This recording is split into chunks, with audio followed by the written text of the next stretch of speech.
مومن کی مثال ایسے نرم پودے کی سی ہے جس کے پتے سایہ دار ہوتے ہیں۔ جس سمت سے بھی ہوا چلتی ہے وہ اس کو جھکا دیتی ہے، جب ہوا رکتی ہے تو وہ سیدھا ہو جاتا ہے۔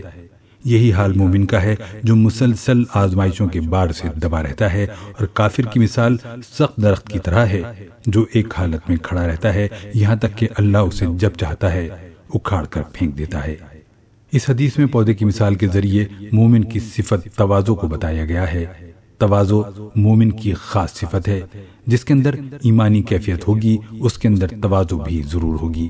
یہ دونوں چیزیں کبھی ایک دوسرے سے جدا نہیں ہو سکتی۔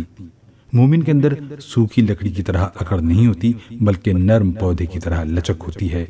اس سے کوتاہی ہو جائے تو وہ فوراً ہی اپنی غلطی کا اعتراف کر لیتا ہے۔ کسی سے معاملہ پڑے تو ہمیشہ اس کے ساتھ نرم روی کا طریقہ اختیار کرتا ہے۔ نزاع کے موقع پر وہ یک طرفہ طور پر مصالحت کے لیے تیار رہتا ہے۔ حقوق کے جھگڑے میں وہ اپنا حق دوسرے کو دینے پر راضی ہو جاتا ہے تاکہ معاملہ شدت کے مرحلے تک نہ پہنچے۔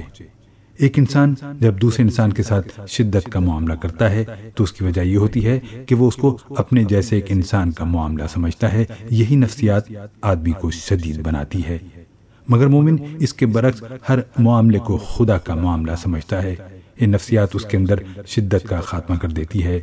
ایک انسان دوسرے انسان کے مقابلے میں بڑا ہو سکتا ہے، مگر خدا کے مقابلے میں کوئی بھی انسان نہ بڑا ہے اور نہ طاقتور۔